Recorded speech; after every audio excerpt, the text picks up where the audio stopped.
Bonsoir à tous, bienvenue sur le plateau Equinox ce soir. Hubert Haddad, Amanda Benzekri, Salomon Benrous, Raphaël Kalfon, tous des nationalités françaises. Nurit Grunger, l'américain ainsi que la tunisienne Yamina Tabet ont donné lundi 8 octobre dernier une conférence de presse à Yaoundé sous la bannière de l'ONG Transparency International. Aux journalistes, ceux qui sont venus surveiller le scrutin présidentiel de la veille disent n'avoir rien vu de grave, de nature à entacher la sincérité du vote.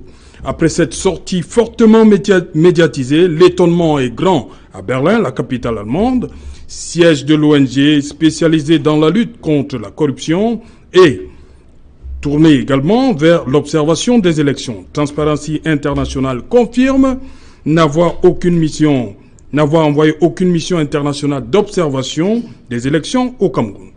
Observateur étranger des élections, une mission pas toujours transparente. Madame, Monsieur, c'est le fait du jour.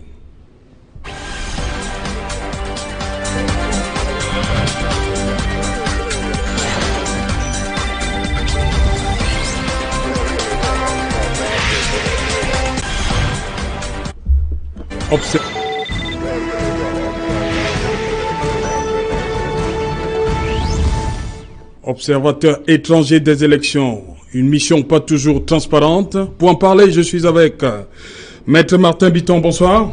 Bonsoir Alain Serge, bonsoir aux téléspectateurs. Oui, vous êtes aujourd'hui avocat, mais anciennement magistrat. Oui, voilà. Et je suis analyste politique et activateur de la société civile. Voilà, pour parler justement de la société civile, on a un autre sur ce plateau. Tia Sebou, bonsoir.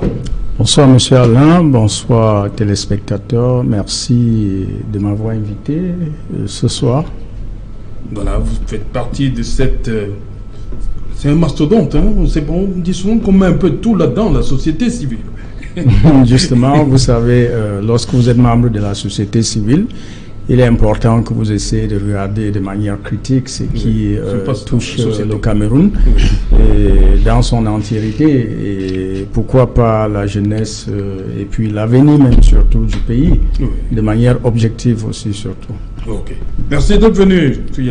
Merci, merci. Sur ce plateau également, Georges Semé, bonsoir. Bonsoir à vous, monsieur Otto. Merci de m'avoir invité une fois de plus. Oui, journaliste. Hein. Tout à fait. Plusieurs... hebdomadaires, c'est quoi? Des hebdomadaires? Des bi-hebdomadaires, repères et commentaires. Bien évidemment, bonsoir à mes copanélistes et aux inconditionnels de votre plateau. Voilà, le quatrième sur ce plateau, madame, monsieur, c'est Wilfried Ekanga, qui est toujours attendu. Je commence avec vous, Georges Semé. Comment une telle entreprise a pu prospérer? Écoutez, nous nous posons jusqu'aujourd'hui la même question. Qu'on soit Camerounais observateur distant des opérations électorales, ou qu'on soit politique, ou alors qu'on soit journaliste comme nous. On nous pose cette question de savoir comment on en est arrivé là. Oui. Et pour ces observateurs qui n'ont pas la même observation que nous, les journalistes, je crois qu'ils n'ont jusqu'aujourd'hui pas la réponse à cette question. Pour nous, les journalistes, donc, qui avons la capacité ou alors la mesure d'approfondir les informations et les enquêtes, nous avons une petite idée. Il faut rappeler quand même qu'en l'état actuel de l'information que nous avons, il faut dire aux téléspectateurs que il y a quand même eu une défaillance a priori de la part des autorités qui délivrent les autorisations. Donc vous voulez dire que le MINAD n'était pas au courant? Pas qu'il n'était pas au courant. Oui. Il y a parce que vous parlez de défaillance. Oui, il y a eu une défaillance a priori. Oui. A priori dans le contrôle de la qualité des observateurs en ce qui concerne précisément le cas dans lequel nous nous trouvons. Oui. C'est-à-dire ces observateurs, entre guillemets, qui représentaient Transparency International. Certainement, il y a eu une faille en ce qui concerne le contrôle a priori. Il faut également rappeler qu'il y avait plus de 4000 demandes d'accréditation en ce qui concerne les observations des élections et je crois qu'il y a une 300 ou une 400 d'accréditations qui ont été accordées par le ministère de l'administration territoriale. Donc, celle qui a été accordée à ces individus qu'on présente pour être comme étant des représentants de Transparency International. Il faut donc poser déjà ces premières bases-là. L'autre information qu'il faut apporter aux téléspectateurs, c'est que les 6 individus qui sont venus observer l'élection présidentielle au Cameroun ont été cooptés sur l'international par une organisation de la société civile qui est chargée de lutter contre la corruption, qu'on nous présente comme étant une organisation de la société civile chargée de lutter contre la corruption et les problèmes de gouvernance. On l'appelle Agence camerounaise de presse. Ils ont donc coopté sur l'international ces individus et les a canalisés vers le ministère de l'administration territoriale et l'administration territoriale pour qu'ils obtiennent cette accréditation. D'où le bien fondé de l'interrogation que je me pose aujourd'hui. Est-ce qu'il y a eu un contrôle a priori qui a été effectué par le ministère de l'administration territoriale pour véritablement savoir si ces personnes représentaient effectivement Transparency International? Malheureusement, les faits vont en défaveur de M. Antangandi, le ministère de l'administration territoriale et l'administration territoriale. Malheureusement, on observe aussi que ces personnes ont observé les élections au Mali. Oui. Le même groupe. Bien sûr. Et ils arrivent aujourd'hui au Cameroun.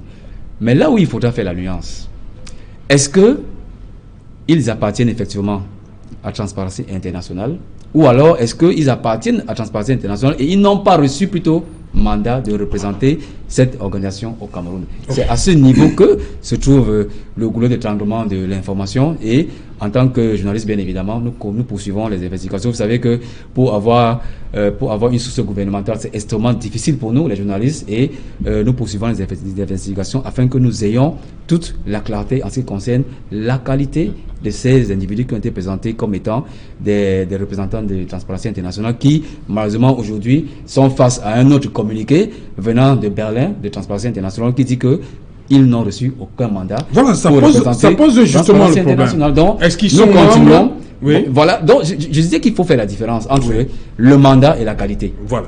Ok. Ils peuvent appartenir à Transparency International, oui, mais ils n'ont pas reçu le mandat de représenter l'organisation. Donc, nous poursuivons nos investigations pour avoir toute la clarté sur la situation. Je reste avec vous sur le premier aspect développé par Josémé. Est-ce qu'il y a eu défaillance au niveau du MINAD par rapport au contrôle, la qualité des individus? Alors, merci une fois de plus. Je tiens déjà à vous dire que l'histoire des élections ou l'histoire de la politique, on ne va pas la créer aujourd'hui. Oui. Donc, en ce qui concerne les élections dans le monde, vous allez tout de suite constater que nous ne sommes pas en train de fabriquer quelque chose qui n'existe pas ou qui n'a jamais existé. On n'invente pas le fil à couper. On n'invente pas l'histoire de la politique mondiale. Comprenez tout de suite qu'un organisme comme Transparency International est un organisme qui est accrédité à travers le monde.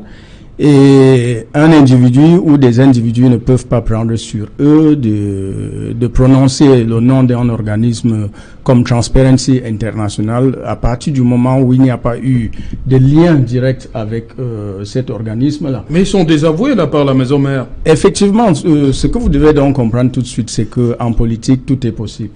Tout est possible justement pourquoi? Parce que, comme je vous l'ai dit il y a quelques secondes, que Transparency International, c'est pas un organisme qu'un individu ou des individus peuvent se lever un matin, ils disent qu'ils appartiennent à cet organisme. Je suis d'accord du communiqué qui a été donné par Transparency depuis l'Allemagne, oui. Depuis Berlin, dénonçant justement la présence de ces individus sur la terre camerounaise. Mais si vous essayez de regarder de manière critique, après la présence de ces individus-là, qui sont venus pour le compte de Transparency ou soit pour leur compte propre, ils ont quand même eu le courage, ou soit je ne sais pas quoi, de quand même faire une conférence de presse. Une conférence de presse, c'était une manière ou d'une autre de justement essayer de marquer leur présence de manière officielle. Et s'il n'y avait donc d'officiel entre ces individus, le Cameroun, l'État du Cameroun et puis Transparency International, ces individus ne devaient pas quand même organiser ce qu'ils ont fait l'autre jour au nom de la conférence de presse. Alors justement, ils n'ont donc pas prononcé le nom d'Amnesty International, ou soit voilà Transparency, ou soit le nom de l'ONU. Mais ils ont justement parlé de Transparency International. Et s'ils parlent donc de cet organisme, comprenez justement qu'il y a quelque chose que jusque-là, le monde où cet organisme nous cache, ou soit l'État du Cameroun en personne, nous cache. Non, monsieur, ils sont passés sur les ondes de l'Office public de télé, et on les a présentés comme étant des observateurs de Transparency International. Je suis parfaitement d'accord avec vous, parce que on ne peut pas tout de suite avoir un verdict définitif sur l'affaire. C'est pour ça que je parlais de la distinction qu'il faut faire absolument entre la qualité et le mandat. Et ce sera très important pour éclairer la lanterne de nos spectateurs. Sur cet aspect, il y a justement un des membres, un des observateurs qui reconnaît avoir été invité par l'agence camerounaise de presse. Josémé a posé le problème de la qualité et le mandat. Est-ce que, comme il a dit, c'est des gens qui appartiennent effectivement à Transparency, mais qui n'ont pas reçu mandat? Est-ce que c'est à ce niveau que se trouve le problème? Parce que venir quand même organiser une conférence de presse, c'est grave. Et c'est pas... Tout citoyen ne peut pas s'élever et dire que bon voilà, j'appartiens à tel organisme sans que on ne soit effectivement membre de cette organisation. Est-ce qu'il n'y a pas un problème entre le mandat et la qualité? Oui, Serge Alain, avant d'en arriver à cette question, je disais que de mon point de vue, comme du point de vue de mes copanélistes, cette situation donne lieu à une série de questionnements. Oui. Bon, c'est vrai que quelque part on dit que le Cameroun, c'est le Cameroun. Vous savez, on a tout vu au Cameroun, mais nous sommes des experts, des invités qui se doivent d'être objectifs. Parce que je ne pense pas que l'un de nous ici convoite un poste politique quelque part. Mais nous avons ce devoir de vérité.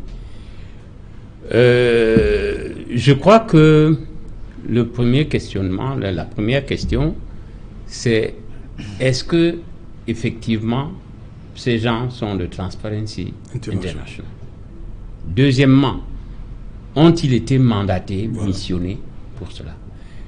Et troisièmement, est-ce que dans l'un ou l'autre cas, si c'est négatif, si la réponse est négative, pourquoi, n'est-ce pas, le gouvernement... Oui, j'en ai justement arrivé. Que cache le silence? Voilà. A-t-il pris sur lui d'inviter ces gens? Soit, d'une part, il s'agit d'un... comment dirais-je? D'une négligence, n'est-ce pas? Ou d'une imprudence due à l'amateurisme professionnel de la part du ministre. Là, il ne faut pas se leurrer, il ne faut pas se voiler la face. Parce qu'à certains égards, on l'a bien félicité pour la conduite, n'est-ce pas, le processus, bien qu'il ne soit pas l'organe chargé matériellement. Sur ce point-là, vous trouvez à redire sur Paula Tangandji? Bon, je dis que il y a comme une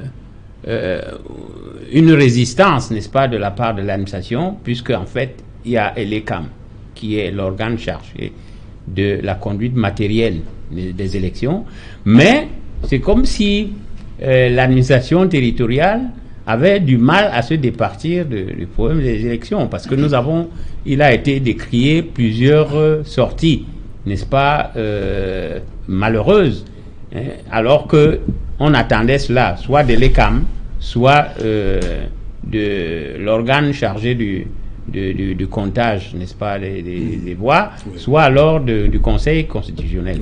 Bon, mais peu importe.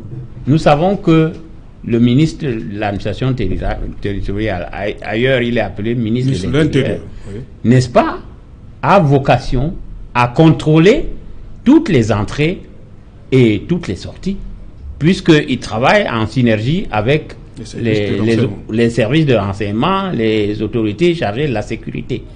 Or, en arriver, n'est-ce pas, à ce stade d'imprudence, n'est-ce pas, c'est une faute, c'est une turpitude. Bon, maintenant, si ça a été fait exprès, peut-être pour en tirer un quelconque avantage, c'est plus grave encore. Parce que là, ça veut dire que on pouvait faire entrer n'importe qui, et pourquoi pas des mercenaires qui viendraient commettre un acte abominable. Vous voyez jusqu'où on peut aller. Or, nul ne peut se prévaloir de sa propre turpitude. Il s'agit là d'une turpitude blâmable. Ok. Sur ce plateau, bienvenue, Wilfried Ekanga. Merci. Oui, bienvenue sur le plateau. Vous pensez comme Maître Bitton que c'est une turpitude blâmable? Oui. Ça a été fait exprès? C'est une turpitude blâmable de toute façon, quel que soit l'angle sous lequel on considère l'événement. Si cela a été fait intentionnellement par le gouvernement, on peut s'interroger de sa neutralité en contexte électoral compliqué. Et si cela n'était pas volontaire, on peut s'interroger de la capacité qu'a le Cameroun à maîtriser ses entrées et ses sorties. Donc de toute façon, le Cameroun en sort perdant en termes de réputation internationale. La lecture directe que je peux faire dessus, c'est que même si on n'est pas sûr de ce qu'il en est effectivement, on est quand même dans un contexte électoral compliqué où depuis très longtemps on observe une sorte de coude à coude. C'est vrai qu'on n'a pas des résultats, mais les réactions des principaux acteurs concernés laissent présager un coude à coude au niveau des chiffres finaux entre le président de la République et au moins l'un de ses poursuivants. Et justement, parmi ces poursuivants, beaucoup se sont prononcés dans l'opposition pour accuser les fraudes, les tentatives de fraude et les manipulations qu'il y a pu avoir. Et donc le gouvernement peut, dans un contexte comme celui-ci, dans un contexte politique où tous les coups sont permis et où, comme on est en Afrique, on veut de toute façon, par tous les moyens subtils ou non, conserver le pouvoir qu'on possède, le gouvernement peut très bien avoir recours à un mécanisme comme celui-là. Il est possible, parce que vous avez posé la question, est-ce qu'il est possible de se faire passer pour une organisation alors que ce n'est pas le cas? C'est bel et bien possible, même dans les grands pays, en France, dans ce qu'ils ont appelé l'affaire Elf dans les années 80, oui, qui regroupe en fait une mosaïque de 7 affaires principales. Il y avait ce qu'on appelle les affaires, l'affaire des avions renifleurs. Et là, il y avait un Belge, Albert de Villegas, et un Italien, Aldo Bonassoli, qui ont miroité au président François Mitterrand qu'ils peuvent fabriquer un appareil capable de détecter n'importe quel gisement sur Terre. À plusieurs milliards de francs, la monnaie française de l'époque, le projet a été subventionné et finalement, il s'est avéré que c'était une arnaque. Même Bernard Madoff aux États-Unis, lors de la crise il y a une décennie, en tout cas, on a comme ça, même dans les grands pays, oui, voilà, même dans les grands pays, on a ces éléments de manipulation dont il est fort probable, surtout en rapport avec le complexe d'infériorité qui caractérise l'Africain quand il est face à l'occidental. Les occidentaux ont toujours le vent en poupe sur notre sol. Vous pouvez y avoir un enfant de 14 ans qui vient tenir une conférence dans une université alors qu'un Africain est un peu marginalisé souvent sur son propre territoire. Il est donc tout à fait pensable que des gens avec des badges ou des identités plus ou moins authentiques se soient présentés devant nos autorités et aient dit nous représentons Transparency International et donc nous voulons observer les élections. Ça c'est d'un. Si cela est avéré et que le gouvernement n'a pas pu remonter à la source et constater que ce n'est pas le cas, parce que d'ailleurs Madame Moreira, la présidente de l'association, a fait une sortie pour dire que ce n'est pas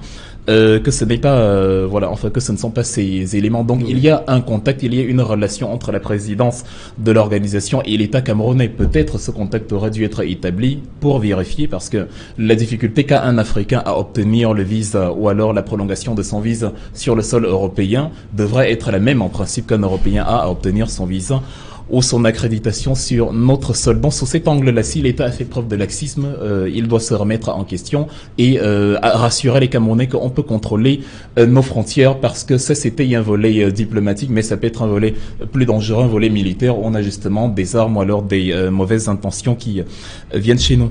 Ça aurait été l'authentique Amnesty International qu'il aurait été impossible à 1 jour d'intervalle ou à 2 jours d'intervalle d'établir un rapport essentiellement positif sur le déroulement des élections. Les élections ne se sont pas bien tenues dans les zones anglophones, ça c'est d'un. Les accusations de fraude fusent de partout dans le pays tout entier et même dans la diaspora. Et le Cameroun, d'habitude, par ces ONG-là, est toujours taxé parmi les pays les plus corrompus et les plus mal gérés. Il est donc impensable que comme ça, sur un coup de tête, sans enquête approfondie, au lendemain des élections, on ait déjà une version totalement policée d'un bon travail de l'administration. Ce qui amène donc à la deuxième conclusion, qui est tout aussi probable, à dire que voilà, dans ce contexte-ci, avec avec les accusations et avec peut-être les chiffres collés l'un à l'autre entre peut-être le premier et le deuxième au score final, le gouvernement, en tout cas l'administration, dans les tentatives de manipulation et de fraude qui la caractérisent parce que les échéances électorales précédentes nous l'ont enseigné, a donc essayé de s'accorder une légitimité en fabriquant comme ça des éléments d'une organisation internationale pour crédibiliser des élections qui en fait ne se sont pas si bien déroulées que ça. Voilà. Vous parlez de crédibilisation des élections. On se souvient quand même que l'Union européenne s'était plainte de n'avoir pas reçu d'invitation pour le scrutin du 7 octobre. Mais comment comprendre qu'on refuse à l'Union européenne, on l'accorde plutôt à Transparency International? Bien, d'abord, j'aimerais dire que ma démarche argumentaire et journalistique, elle est dénuée de toute argumentation politique partisane. Et pour revenir à l'Union européenne, je pense que l'Union européenne a dit, en temps opportun, qu'elle n'allait pas envoyer des observateurs au Cameroun pour observer les opérations électorales présidentielles au Cameroun. Donc ce n'est pas qu'on lui a refusé une invitation.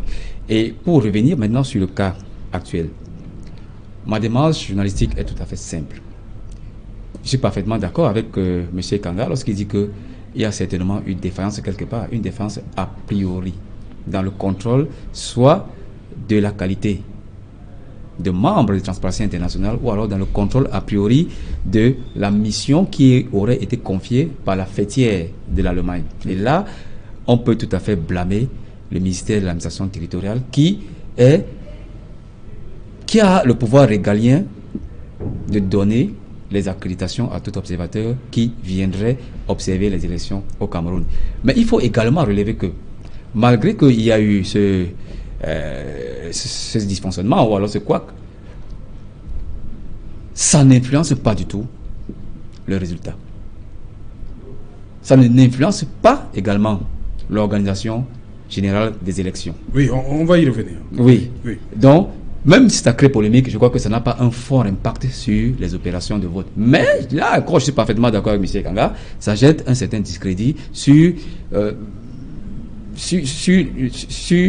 le ministère de l'administration territoriale, qui devrait en réalité s'entourer de toutes les garanties sur le plan national et sur le plan international, que tous les observateurs qui sollicitent une accréditation ont la qualité et le pouvoir de recevoir cette accréditation. Mais malheureusement, avec cette polémique que nous observons aujourd'hui, il y a certainement une faille et M. Atangandi devrait effectivement se ronger les ongles et se demander pourquoi on en est arrivé là. Voilà. Parce que le communiqué qui a été rendu public par la Maison Mère de Transparency International met sérieusement à mal les propos ou alors les accréditations qui ont été accordées par M. Atangandi aux observateurs dont il est question, mais également aux autres, parce que ça pourrait faire un effet domino sur les accréditations qui ont été accordées par les autres. Peut-être ils représentaient une association ou alors une entité particulière.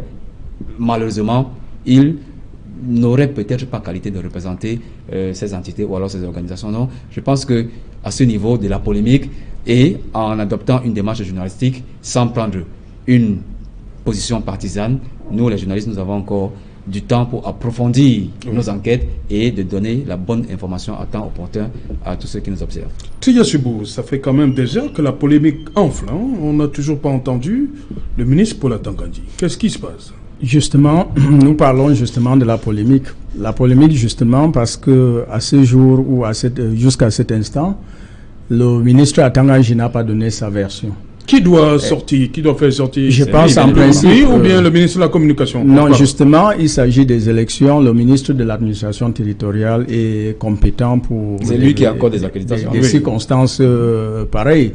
Donc, à ce jour, je pense que nous avons été très très vite en besoin de condamner, parce qu'il faudrait justement que les Camerounais et mes co-panélistes essaye d'exercer un peu de patience jusqu'à ce que le ministre de l'administration... C'est un problème, ça jette du discrédit sur...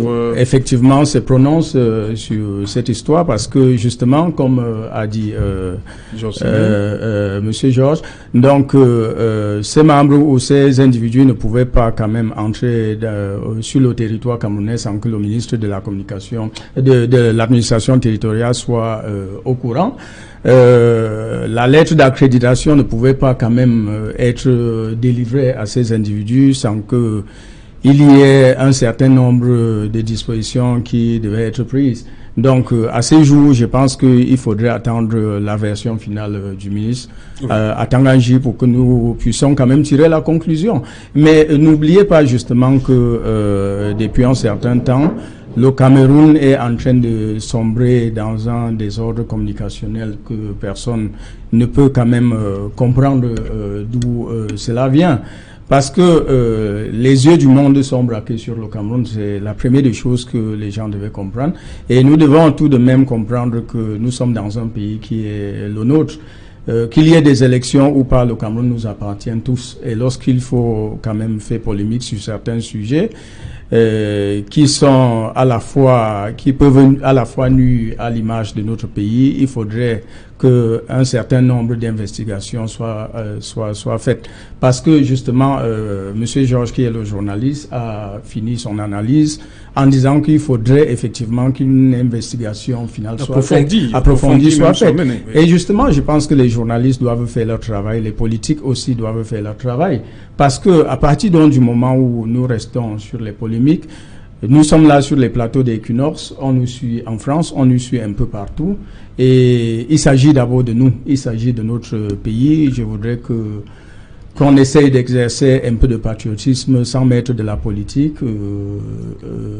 à l'intérieur. Donc c'est ce que je voulais un peu dire. Oui. Maître Martin Bitton, dites-nous, vous pensez qu'on doit laisser le temps passer? On doit donner du temps à Paul Atangadi pour nous dire réellement ce qui s'est passé? Bon, on doit lui donner encore du temps? Je crois que à d'autres circonstances... le ministre serait sorti, non? il aurait réagi du tic au tac. Oui. Bon, ce silence... n'est-il pas assourdissant? N'est-il pas, ne nous parle-t-il pas? Oui. Bon, mais seulement je voudrais revenir un peu sur ce que mon petit frère, le journaliste Georges, a dit tout à l'heure. Oui. Je crois qu'il ne faut pas trop aller trop vite en besogne, parce que dire que ça n'entache pas les élections, les résultats. Non, c'est tout ça qui devrait être pris en compte pour savoir quel est le sérieux, n'est-ce pas, des élections organisées en cette année au Cameroun. Et quelles élections? Les élections présidentielles. Bon, il faut aussi maintenant ajouter un autre questionnement. Comment pouvait-il en arriver là, alors que un des candidats qui s'est rallié, et qui n'est pas des moindres, Maître Akeremouna, bâtonnier de son État et vice-président international de Transparency International, était là. Donc maintenant, il faut se poser la question de savoir pourquoi lui-même n'a pas alerté, n'est-ce pas, avant le temps. Mais vous oubliez Charles Nguini, qui est le représentant de Transparency International au Cameroun. Après. Non, mais l'autre est concerné. Il était directement concerné. Donc, pourquoi n'avoir pas alerté avant le temps? Et maintenant, il a fallu que cette situation tourne en défaveur de tel ou de tel pour que on donne des précisions. Là, c'est des questionnements qu'il faudrait, n'est-ce pas, éclairer. Alors, maintenant, pour ce qui est des élections, ça veut dire que on a déjà posé ce problème d'observateurs étrangers. Pourquoi ne fait-on pas confiance aux observateurs internes ou à tout le moins africains? Pourquoi toujours aller chercher des observateurs européens? On va pas les chercher. Non, il n'y avait pas que les étrangers. Non. Oui, mais on ne va même pas les chercher. Mais nous impliquons dans les élections françaises et autres. C'est pas sûr. Bon, ça, c'est d'un. De deux, je crois que il faudrait voir maintenant si il y a eu un couac à ce niveau. Ça veut dire qu'il faut vérifier tous les observateurs, la situation de tous les observateurs qui ont assisté à cette élection présidentielle. Il peut y avoir un effet de internationaux comme nationaux. Oui, et tout ça, ces paramètres doivent être pris en compte au moment de l'appréciation générale des élections. Voilà, ces observateurs, entre guillemets, d'un style particulier, disent qu'ils ont travaillé dans 4 villes. Yaoundé, Limbé, Boya et Baham. Raphaël Kalfon, qui se présente comme le chef de cette équipe, dit ceci. Ça s'est passé dans une grande sérénité. J'ai trouvé, pour ma part, que les élections se sont déroulées merveilleusement bien, avec des présidents et des membres de bureau, des scrutateurs très impliqués, des représentants de chaque parti derrière les bulletins de vote, très impliqués aussi. Que quelque chose d'étonnant, c'est la première fois que j'ai vu ça, au cours d'une élection, des affiches, des petites affiches en braille. Voilà. Je n'ai pas vu ça nulle part, je n'ai vu ça nulle part ailleurs. Même ça, c'est Raphaël Kalfon qui le dit. Ufile Kanga. Il parle du Cameroun ou bien il parle de quel pays là? Bonne question. Vous voyez que le commentaire, le compte rendu est totalement partisan. Parce que s'il s'est focalisé, s'il a bien observé les affiches, il aurait dû en premier ressort constater un déséquilibre énorme entre les affiches du président de la République et les affiches de ses principaux challengers, dont déjà de ce point de vue, cela perd en objectivité. On ne peut pas avoir été en région anglophone, puisque vous dites qu'ils étaient Yaboya. Et dire comme ça définitivement que cela s'est bien passé, parce que ici à Akwa, j'ai été par le plus grand des hasards scrutateurs au lycée d'Akwa et nous n'avions pas d'électricité, c'est-à-dire lorsque le dépouillement a commencé, on s'est éclairé à la lampe de tempête. On est en 2018, on est au 21e siècle, il est encore possible que la plus grande élection de l'histoire, la plus grande élection de la nation se déroule dans le noir. Ce sont des éléments que les observateurs internationaux qui déjà nous critiquent quand tout se passe dans la lumière ne laisseraient jamais passer s'ils étaient au courant de cela. D'ailleurs, alors que rien ne l'interdit, les autorités ont essayé de nous dire, parce que je faisais en même temps une retransmission vidéo sur ma page Facebook, on a essayé de nous dire de ne pas filmer. Moi, je m'y suis opposé et j'ai continué. Alors, quand on a des éléments comme ça qui font tâche, quand on a des autorités qui eux-mêmes ne respectent pas la loi alors qu'ils la connaissent supposément, on n'a même pas besoin d'être de Transparency International pour dire que les choses ne se passent pas comme elles devraient se passer. Le commentaire, il est très partisan et pour revenir à ce que vous avez dit, Monsieur Georges, je m'inscris aussi en faux contre cette observation. Je pense que ça peut bel et bien entacher le résultat parce que le résultat, il est là.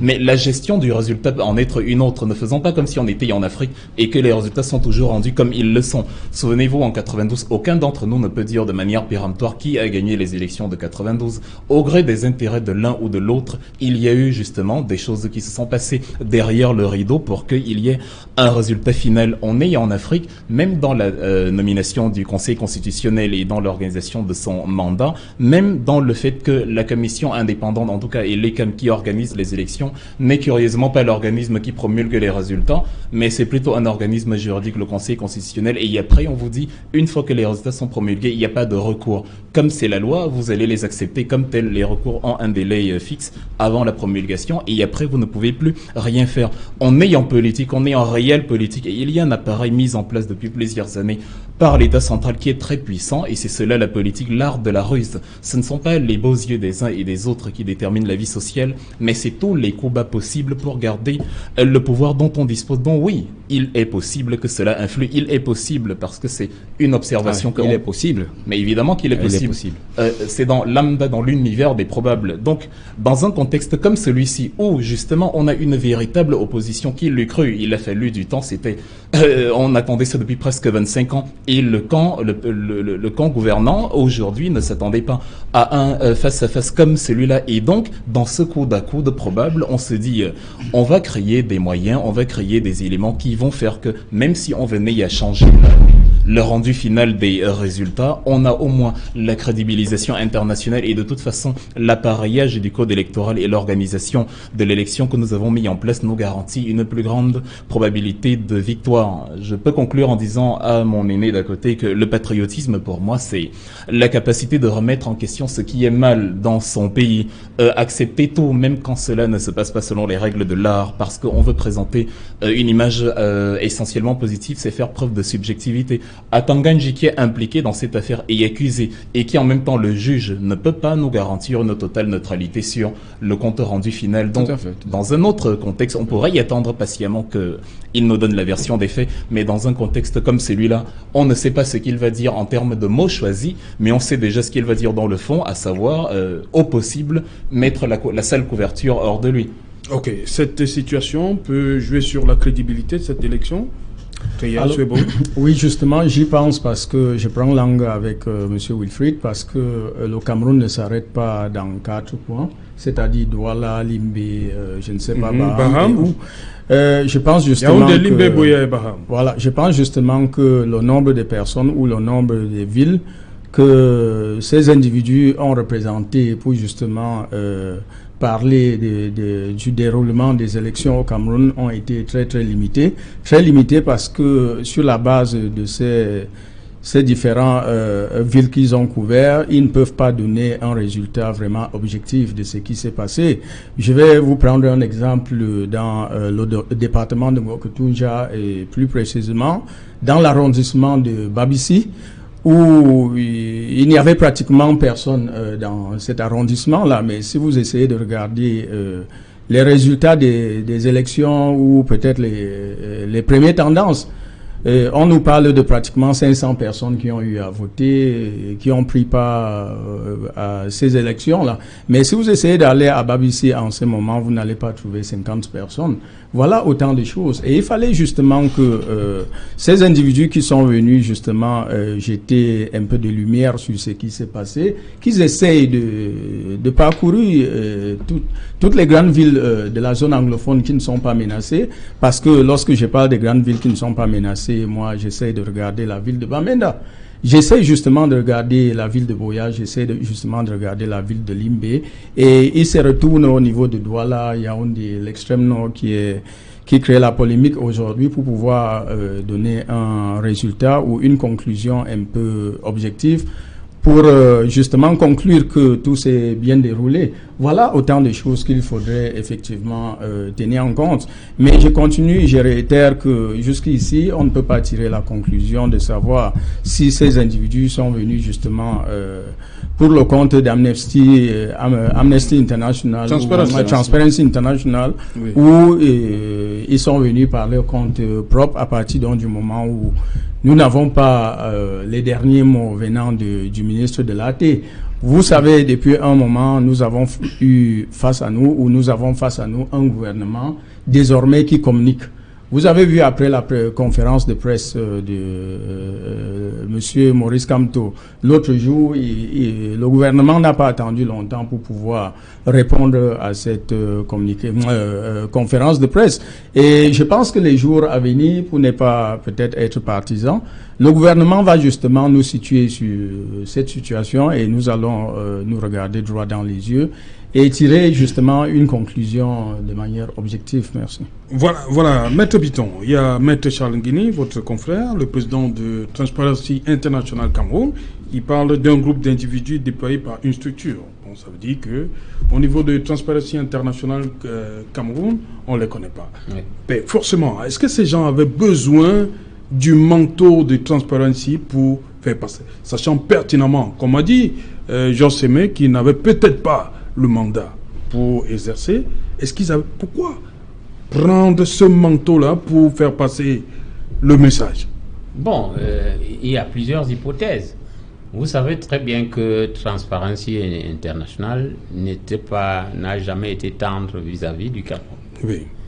Et mais comment accepter donc que Transparency vienne observer la présidentielle? C'est paradoxal. Si s'avère que ça a été fait exprès, que le principal concerné, à savoir le ministre de l'AT, M. Atangandji, l'aurait fait exprès, ce serait pour se dédouaner vis-à-vis de Transparence, pour dire voilà, ceux qui nous critiquent souvent, ceux qui pour une fois ils disent que ça s'est bien passé. Voilà, que eux-mêmes disent que ça s'est très bien passé. Et puis voilà, on constate quand même une certaine précipitation quant à cette déclaration, quant à cette appréciation.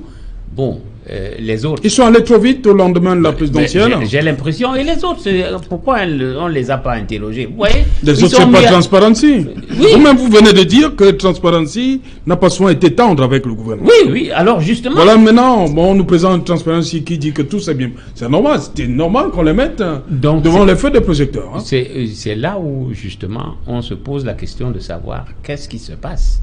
Parce que là, on fait un procès en sorcellerie. Oui. Et c'est lui qui disait l'autre jour que quand on fait un procès, il faut soi-même être sûr qu'on est un très grand sorcier, parce que vous ne pouvez pas aller contre quelqu'un alors que vous n'êtes pas plus fort.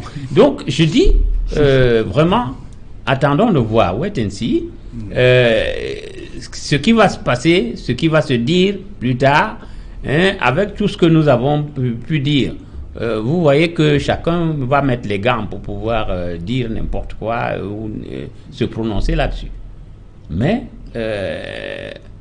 cette série de questionnements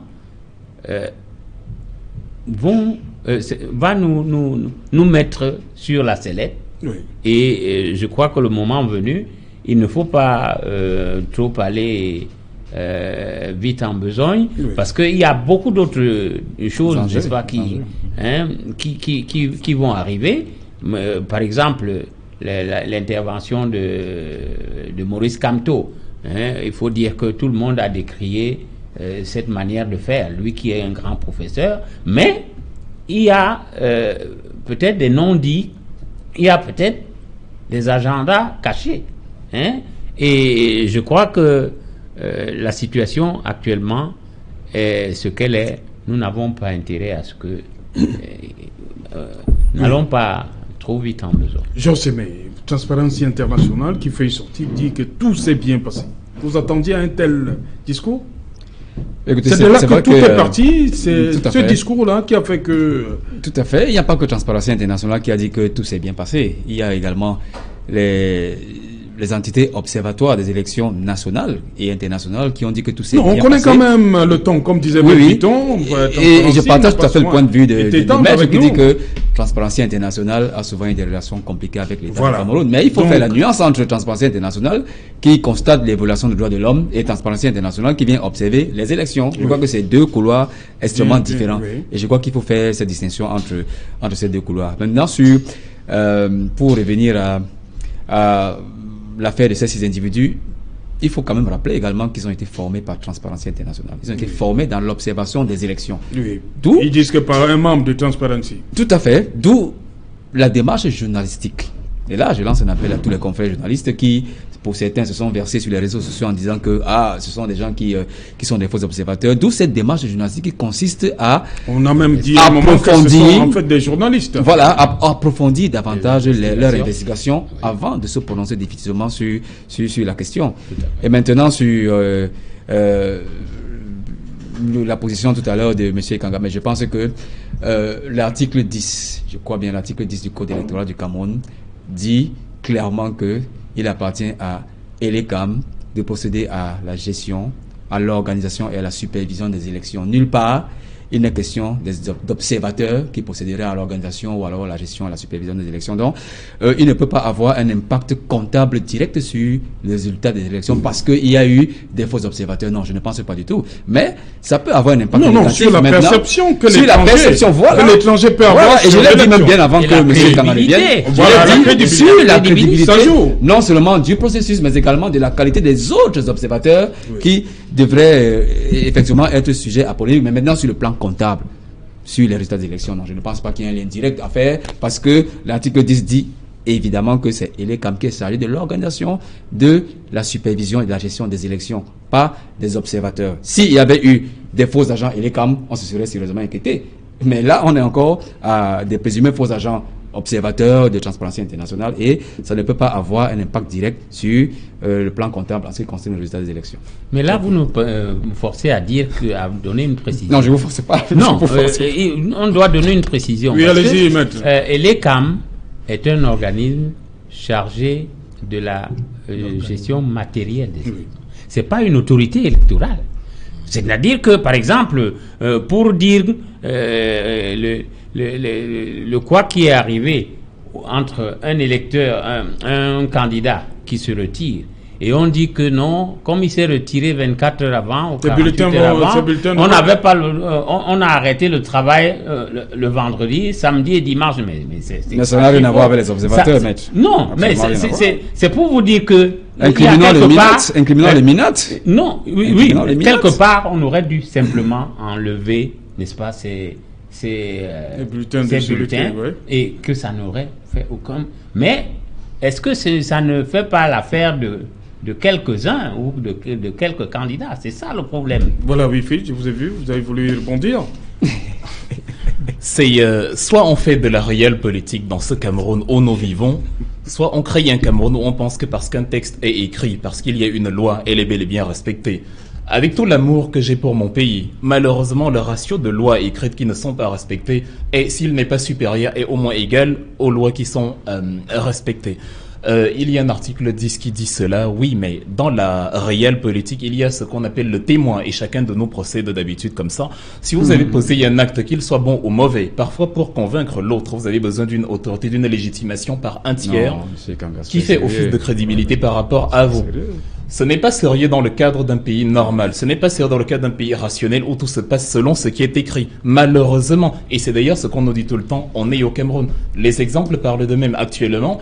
Depuis que j'ai intégré l'équipe de campagne du MRC et que je me suis donné corps et âme pour battre campagne en leur faveur, l'opinion publique autour de mon entourage, c'est « il faut que tu rentres en Allemagne, fais attention à ta vie ». C'est-à-dire, on est dans une atmosphère où, justement, ce n'est pas venu ex nihilo. Les gens dans l'entourage qui le disent parlent d'expérience, parce qu'ils savent qu'on est dans une sorte d'irrationalité justement où, parce qu'on a exprimé un avis, on peut être maté d'une façon ou d'une autre. Et d'ailleurs, certains cadres du MRC ont été séquestrés, kidnappés pour des raisons inavouées et après libérés quelques temps plus tard. Et d'ailleurs, je l'ai dit une ou deux fois sur ce plateau, sur une autorisation préfectorale que je disposais, j'ai quand même vu ma fameuse conférence ici dans la ville de Douala refusée.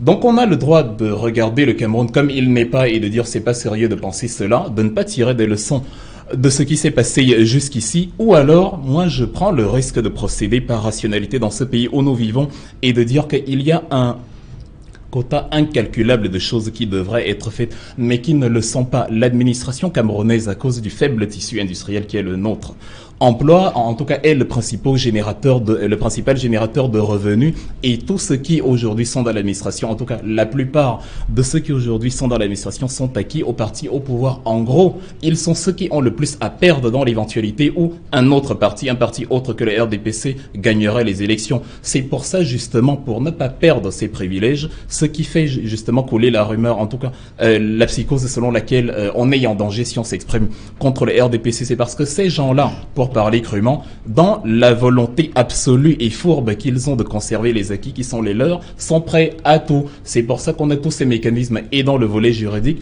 et dans le volet pratique, et dans le volet de ce que nous observons aujourd'hui. Il est possible, sauf si nous pensons qu'il n'y a jamais eu de fraude électorale dans un pays africain, il est possible que ceux qui justement vont promulguer les résultats ont déjà des éléments en leur possession et se rendent compte que l'écart entre le président sortant et ses challengers n'est pas si grand que ça. C'est un autre débat. Monsieur Kanga, c'est un autre débat, ça. Que ce n'est pas si grand que ça et que c'est pour ça que je suis dans l'univers des probabilités. Celui qui ne se souvient pas, en fait, il faut procéder. Ce n'est pas de la prophétie, mais c'est de on est dans l'observation, monsieur Kanga. Vous avez effectué une formidable veille électorale. Le MRC a effectué une bonne veille électorale et ça n'a rien à voir avec le cas des observateurs. C'est là le débat. Vous nous amenez dans des considérations qui n'ont absolument rien à voir. Les observateurs, on parle des observateurs étrangers. Mais ce n'est pourtant pas si compliqué à comprendre que ça. Les organismes internationaux font souvent figure de légitimation aux yeux du monde.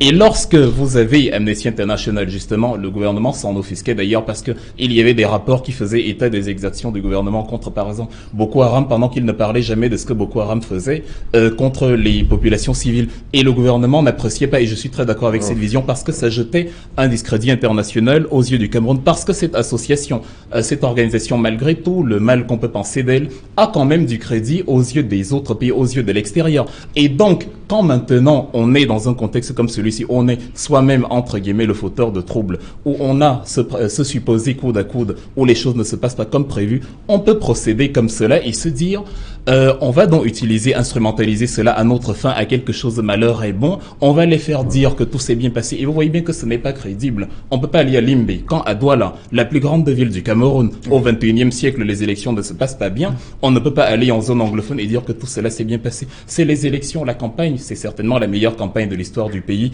mais les élections sont peut-être, dans le déroulement, les pires de l'histoire de notre pays, parce que ce sont les élections où, dans 2 régions, on peut dire qu'il n'y a quasiment pas eu, comme il se devrait, ce processus électoral. Et quand on a un organisme qui a toujours critiqué et qui, comme par miracle, en moins de 48 heures, débarque sur notre sol et fait un rapport essentiellement positif et dithyrambique, si vous n'êtes pas en mesure d'observer qu'il y a anguille sous roche, c'est que justement, on n'est pas dans la réelle politique.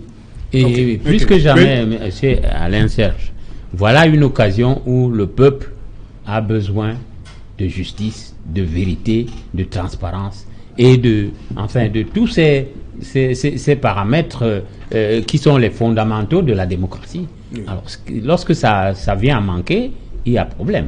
Ok. Monsieur Tréa.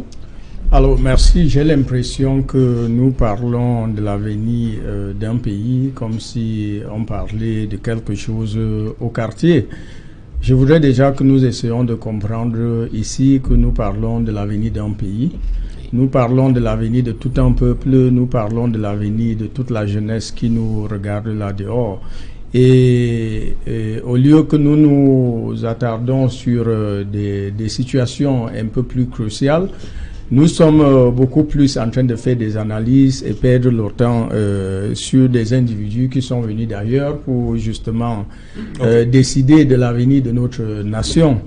Alors, je pense que si ces personnes-là ont parlé du bon déroulement des élections, je ne pense pas qu'ils tiraient une conclusion en faveur de qui que ce soit.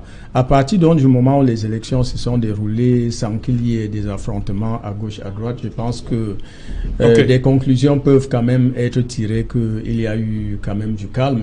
Okay. Je pense à ces stades-là, il ne faudrait pas qu'on essaie de confondre les choses, il faudrait qu'on essaie de faire la part des choses. Okay. Ils n'ont pas donc pris une position quelconque. Bonsoir Cédric Noufélé. Bonsoir Serge Alain, bonsoir à vos invités. Voilà, le 20h, c'est dans un instant 2 ou 3 escales qui vont meubler cette édition que vous allez présenter une fois de plus pour nous. Ce soir, tout un dossier est consacré à cette affaire des faux observateurs électoraux qui ont prétendu être ceux qui viennent pour le compte de Transparency International. Comment en est-on arrivé là? Des reportages, des enquêtes exclusives ce soir vous permettent de reconstituer le puzzle de ce Transparency Gate, mais aussi de ces manœuvres peu orthodoxes visant à contrecarrer les dénonciations des irrégularités observées lors du scrutin présidentiel. Et nous évoquerons également cette sortie du porte-parole du candidat du MRC qui compte porter plainte contre la télévision publique qui a amplifié cette sortie des faux observateurs internationaux électoraux. Et nous évoquerons également une élection très attendue concernant le sommet de la francophonie qui sera désormais secrétaire général de cette institution au moment où le Canada et la France soutiennent la candidature rwandaise et laissent tomber Michaël Jean. Quels sont les enjeux géopolitiques? On en parle ce soir. Serge Alain. Voilà, madame, monsieur, le développement de tous ces titres, c'est dans le 20h que va présenter Cédric Noufélé. Quant à moi, je vous retrouve après pour le débrief.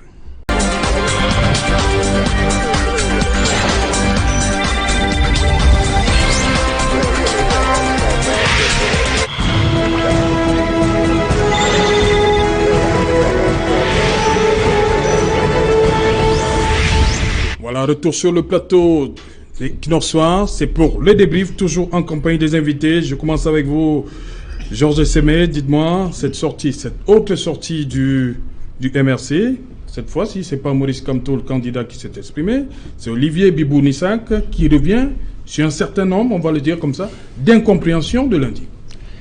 Écoutez, on commence à être presque habitué aux sorties du MRC depuis la campagne électorale et le scrutin de l'élection présidentielle.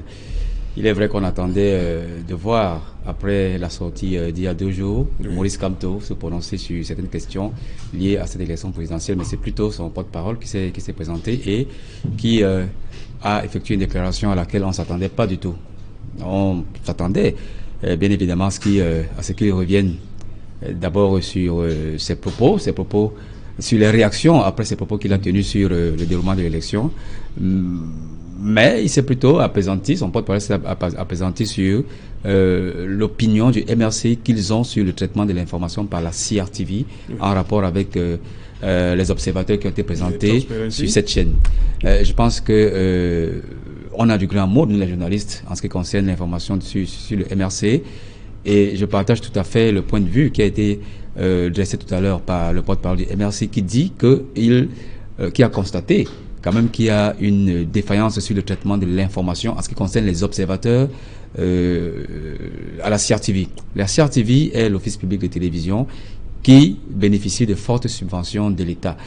mais il faut quand même rappeler qu'ils ne sont pas astreints au respect de la déontologie et de l'éthique professionnelle. Et sur le cas qui a été relevé par le MRC, on se rend bien évidemment compte que l'éthique et la déontologie ont été malheureusement foulées aux pieds.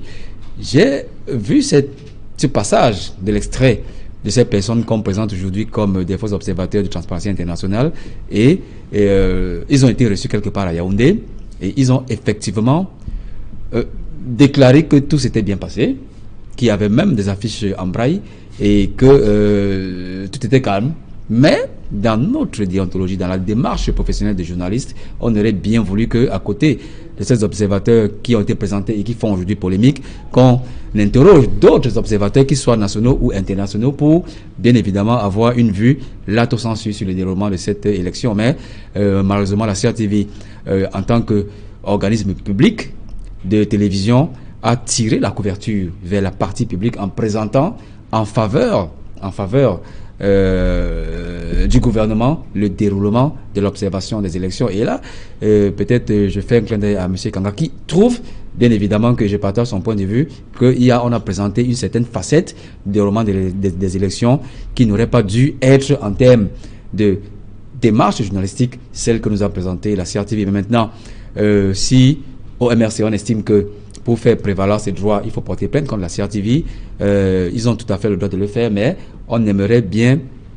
avoir les motifs de la plainte du demandeur, qui est le MRC, et sur les éléments sur lesquels ils vont se baser. Mais ils auraient bien pu également brandir l'article 132 du Code électoral sur le chapitre 4 qui concerne le contentieux électoral, qui dit que le Conseil constitutionnel est habilité à statuer sur les recours en annulation partielle ou le recours en annulation partielle ou totale qui est formulé par un candidat, ou alors un parti politique représenté par un candidat, ou alors un membre du gouvernement, qui aurait donné l'occasion au MRC à ce sujet de mettre à mal un peu le déroulement des opérations électorales en rapport avec la présence de ces observateurs. Okay. Mais ils ont plutôt porter le choix sur la CRTV, et moi, en tant que journaliste, je m'interroge encore sur la pertinence de cette démarche, au lieu de porter plainte contre le ministre de l'administration territoriale en rapport avec les présumés observateurs qui ont été présentés tout à l'heure. Ok, Maître Bitton, il y a un autre aspect au cours de cette conférence, cette sortie d'Olivier Bibonissac, c'est que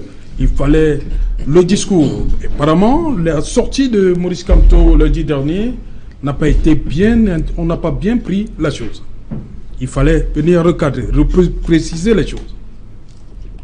Oui, bon, mais c'est les journalistes qui parlent souvent de droit de réponse. Oui. Bon, on aurait bien voulu que cette affaire fût reprécisée par celui qui a pris la parole. Et qui n'a pas proclamé le résultat. Oui, mais je crois que tout le monde a compris que c'est vrai, quand on parle de résultats publics, il s'agit de chaque bureau de vote. Article 113. Voilà. Mais lui, il se serait proclamé vainqueur. Et on a vu tout autour de lui, n'est-ce pas,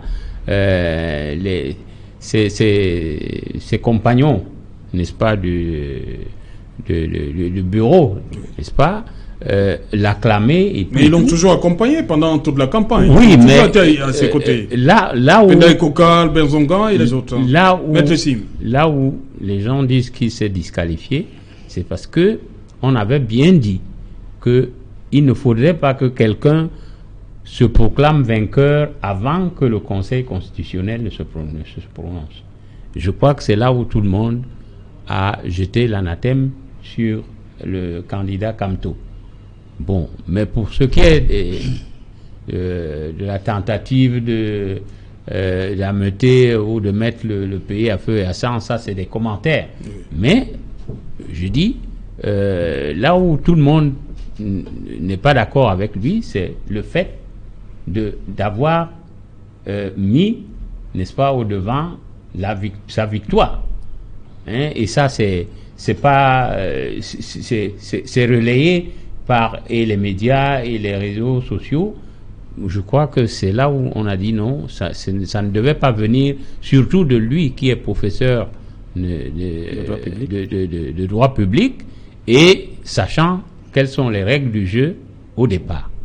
Bon, pour le reste, maintenant, je crois que c'est légitime que le porte-parole du MRC recadre les choses et arrondisse les angles, parce que effectivement, on s'est rendu compte que ça peut aller loin. Mais maintenant, il faudrait voir si la loi électorale prévoit une sanction, n'est-ce pas, en cas de proclamation.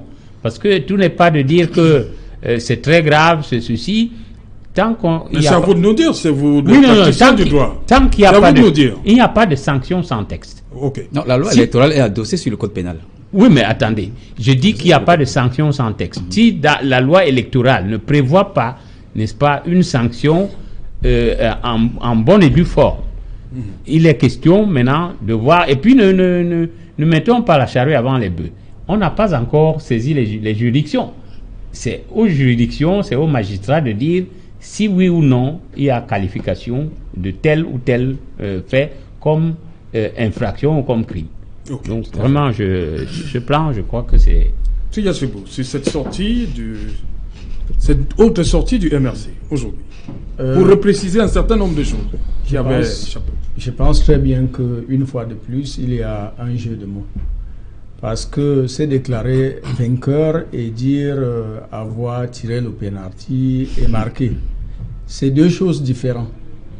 Parce qu'on peut vous confier une mission, peut-être de mener une campagne en bonne et due forme, et vous menez cette mission-là comme ça se doit, et à la fin, vous essayez de faire le bilan de votre mission et vous dites « j'ai accompli ma mission ».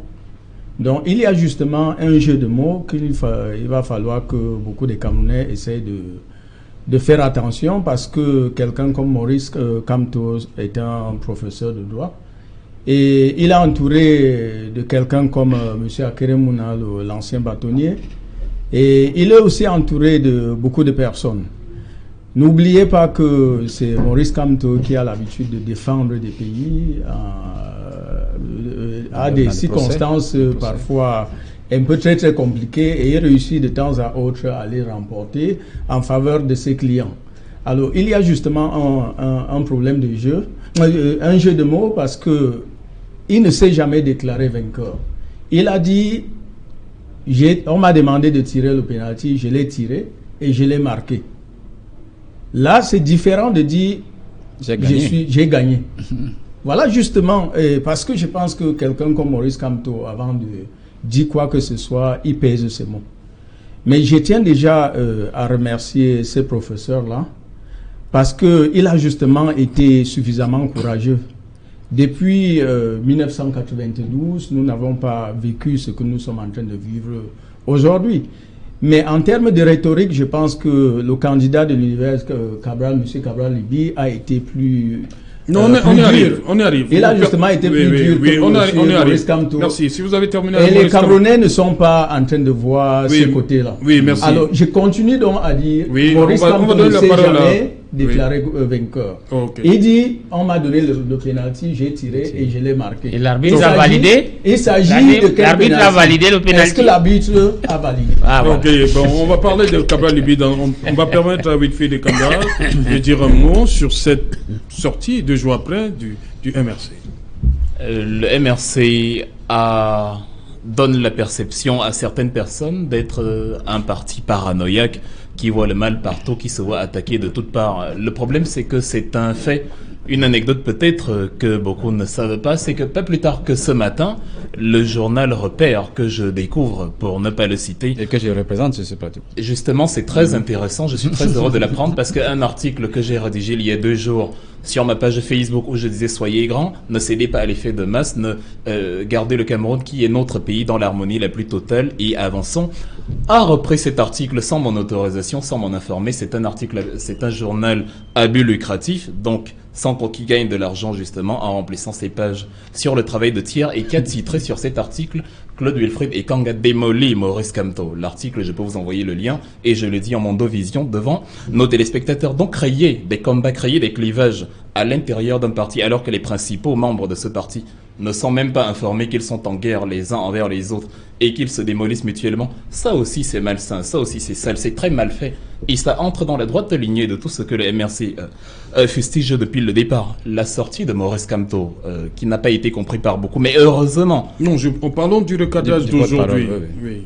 Mais à la sortie de... Oui, l'effet étant lié, le recadrage est lié à la sortie de Maurice Kamto. À la sortie de lundi, oui. Oui, en ce sens que dans la sortie de lundi, le jeu de mots opéré par le professeur Maurice Kamto n'avait pour but que d'exercer la pression sur ces organismes-là qui jusqu'ici n'ont pas particulièrement brillé par leur fair play. On voit bien que ça les a tellement mis en déroute qu'ils ont complètement oublié leur propre turpitude avec cette affaire d'Amnesty International. C'est ce qu'on dit toujours, que à force d'attendre, de regarder, d'attendre que l'autre trébuche, on finit par omettre de voir le caillou qui va nous faire trébucher nous-mêmes. C'est pour ça que le porte-parole du MRC, Olivier Bibou-Nissac, justement fustige l'effet amplificateur. Donc on a pris des émissaires extérieurs qui ne sont pas ce qu'ils prétendent être, et ils ont de manière assez inhabituelle, de manière totalement positive, totalement dithyrambique, ils n'ont dit que des bonnes choses envers un gouvernement dont ils ne disaient essentiellement que de mauvaises choses jusqu'ici, pour appuyer la fameuse crédibilité, de manière à ce que quand bien même il y aurait des fraudes, quand bien même cela se passerait mal,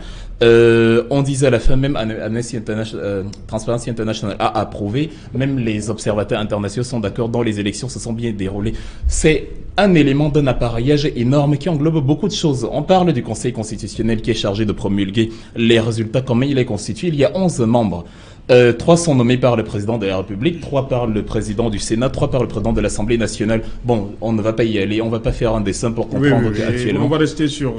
et précisément, les 2 derniers sont nommés justement par le Conseil supérieur de la magistrature, présidé par le président de la République. Et justement, le MRC entend réformer cet élément-là pour que ce ne soit plus le président de la République qui préside le Conseil supérieur de la magistrature. Donc, on n'est plus en campagne. On est encore en campagne, mais c'est quand même... on a voté dimanche déjà. Le pays continue, la discussion nationale, la bonne marche du pays continue et en dehors de la campagne. Oui. On n'est pas en train de faire diversion. Je suis en train de dire que dans la continuité de tous ces mécanismes qui ont été mis sur pied, il y a le mécanisme de la propagande médiatique qui fait qu'à côté de tous ces, de tous ces éléments que je viens de dire, il y a le fait qu'on s'appuie sur la télévision nationale qui fait office de crédit international, et on prend des éléments factices d'une organisation qui fait aussi office de crédit international, et on arrime les deux pour que, à la fin, quelle que soit la façon dont on aura éventuellement, je ne fais pas de procès d'intention, mais dont on aura éventuellement manipulé, je tire juste des leçons du passé, avec les éléments, avec l'appui de ces témoins internationaux,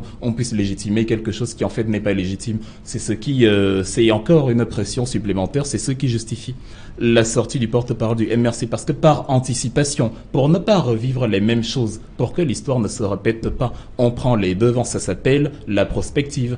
Ok.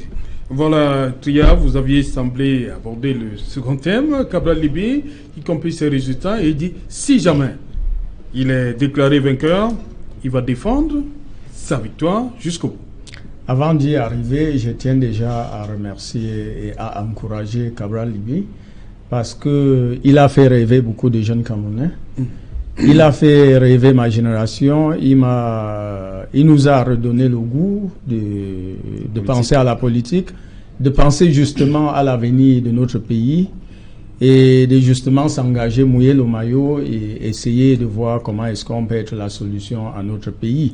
Et je disais donc tout à l'heure que le rhétorique a utilisé Cabral Libye me semble être plus dur que celui de Maurice Kamto, du professeur Maurice Kamto. Parce que justement, si vous voyez un peu depuis, je crois, pratiquement 3 jours, les sorties du candidat de parti Univers, oui. Vous allez vous rendre compte, donc, il est plus dur, et déjà dire que lui, il va demander à ses partisans de pouvoir défendre sa victoire si à jamais c'est volé. C'est une manière ou d'une autre de déjà se prononcer vainqueur de cette élection. Par contre, si vous regardez le monsieur qui fait beaucoup plus polémique, de l'autre côté, lui, il parle beaucoup plus de pénalty qu'il a marqué. Le penalty, justement, il a reçu un mandat de ceux qui l'ont mandaté, que va un peu au match, va jouer comme ça, va jouer, et il se devait de donner un compte rendu à son public, et il a justement donné ce compte rendu. Je ne sais donc pas pourquoi les Camerounais ont peur. Jusqu'ici, c'est le Conseil constitutionnel qui a le droit de proclamer les résultats. Et le professeur Maurice Kamto en sait. Il sait très bien, c'est un éminent professeur de droit. Il sait ce qu'il doit faire et ce qu'il ne devrait pas faire. Jusqu'ici, on ne connaît pas qui a gagné et qui a perdu. Je pense que d'ici 12 jours, les Camerounais vont être édifiés.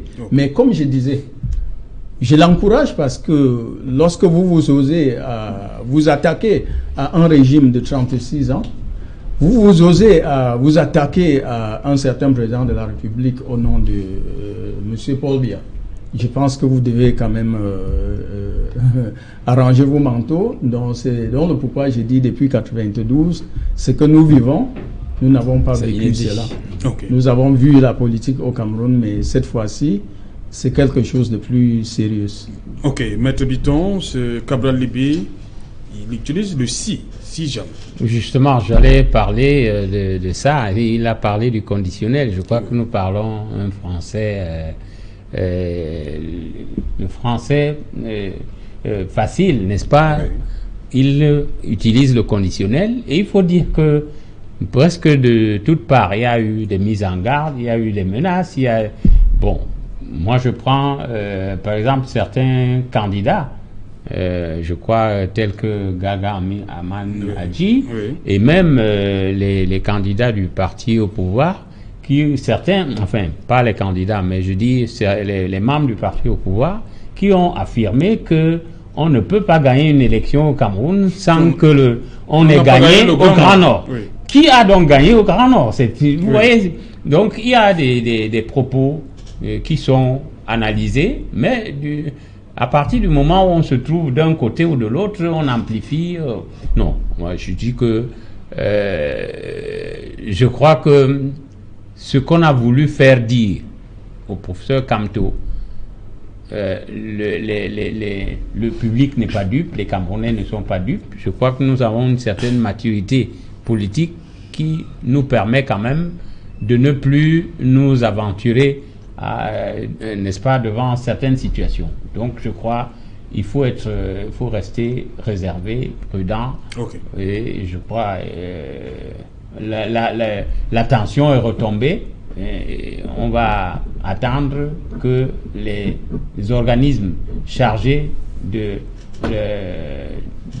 donner les résultats finaux se mettent au travail et qu'ils se prononcent. Oui, rapidement, on arrive au terme. Oui, je vais être très rapide. Je crois que Cabral Libye a été ferme, contrairement à M. Kamto. Il a été ferme, mais il est resté républicain en disant que en supposant que si sa victoire est établie, il n'allait pas laisser qu'on la lui vole et il allait saisir l'autorité compétente pour faire valoir ses droits. M. Kamto est resté également faible, mais il est resté très fin politicien en disant que, dans une partie de son discours, il invitait le président de la République sortant à transmettre de façon pacifique son pouvoir. Donc, en droit, ces mots valent leur pesant d'or parce qu'il y a la lettre et il y a l'interprétation de la lettre. Et quand on interprète, ça veut dire tout simplement que M. Kamto se déclare comme vainqueur de cette élection.